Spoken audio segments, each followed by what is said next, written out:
Hey, good morning to you, Dave, and I can tell you right now the wind is already starting to pick up out here. And of course, as you heard Zach say, rain is expected later today, which of course brings a lot of flooding concerns. Case in point, whatever you're doing at home, stop really quick and check out your TV screen. We want to show you this surveillance video from inside Shoal Creek Saloon. Now, this shows the power of floodwater. This is from the Memorial Day flood. You can see water rushing into the restaurant, tossing tables and chairs around, even knocking down a wall. Now, this is what it looked like outside the restaurant along Lamar Boulevard when Shoal Creek reached 21 feet. Now, the area is no longer flooded and businesses, homeowners are returning to normal activities.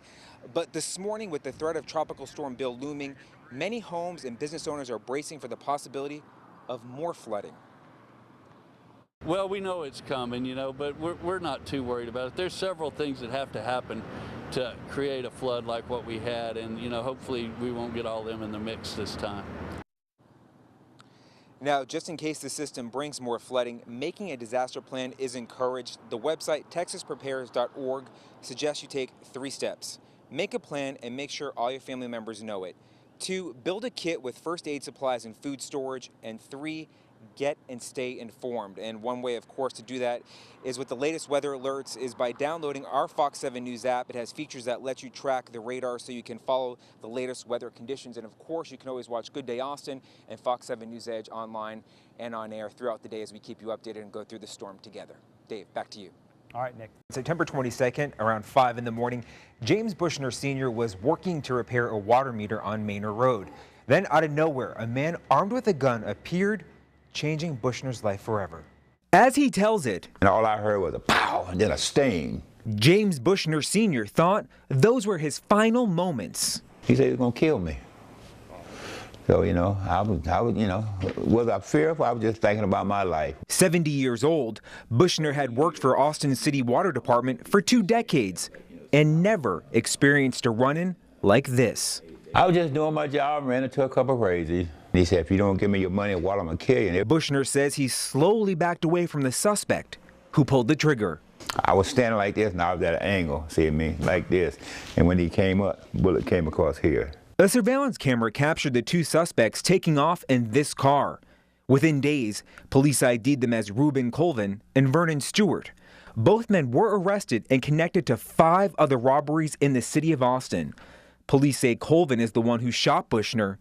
Remarkably, today, Bushner is at peace with what happened. I was sitting there one day after I got shot, and something said, forgive that boy. I forgave that boy, and then I sat there and I prayed for that boy. He says it took all his strength and faith for that act of forgiveness. Lord gave you another opportunity to walk around, so let it loose, that you might grow. And Bushner has grown, spiritually. While recovering, he's been speaking to at-risk youths in his church and in nearby neighborhoods, hoping it'll make a difference. One girl said, I was out there doing dumb things with my cousin, and when I heard your testimony, she said, I just let them loose, and I joined church. So I'm thankful. I'm truly thankful. Thankful for a second chance. Everybody said, well, you're going to have a scar there. I said, the scar don't make me, I make the scar. And in some ways, getting the last laugh. He going to go to jail for a while. I'm still up here walking around, you understand? And the sad part about the whole thing, he ain't getting no money.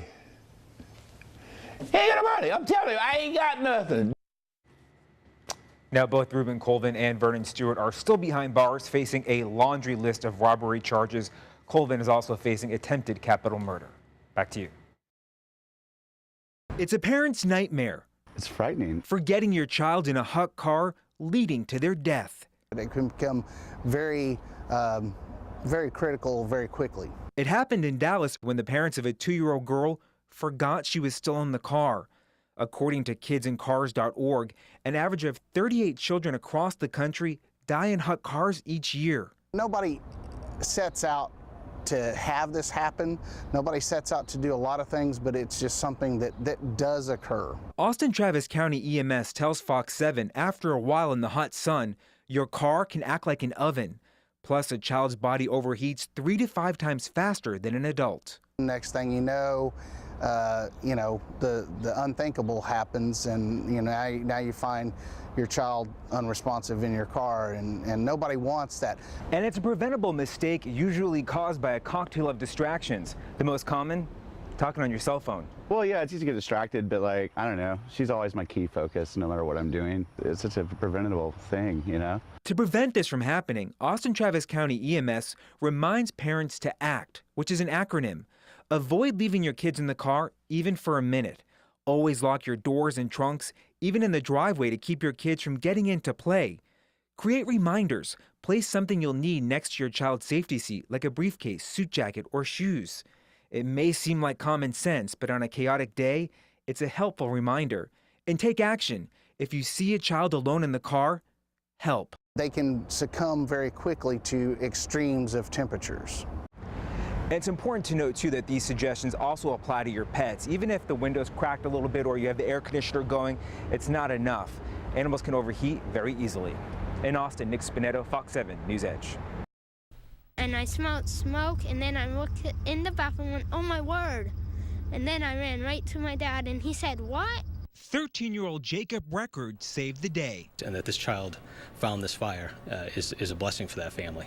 They think I'm a hero because I saved my own house. The ceiling fan in his home on Maple Street in Rochester caught fire around 6 in the morning.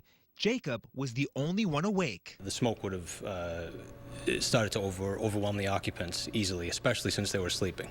Firefighters say the flames were inside the ceiling. Fortunately, Jacob's dad was able to grab an extinguisher and put the fire out before it spread. His family couldn't be more pleased and says this shatters stereotypes about the abilities of autistic children. A lot of people think that autistic children can't do it, can't be able to, you know, function on a normal basis, but a lot of autistic children can, so, and he proved it. I am very proud of my son. I think that he did a wonderful job. I couldn't have asked for anything more. I think he did everything that he was supposed to do and more, and he made sure that everybody was safe. I'm so proud of him. He did an awesome job.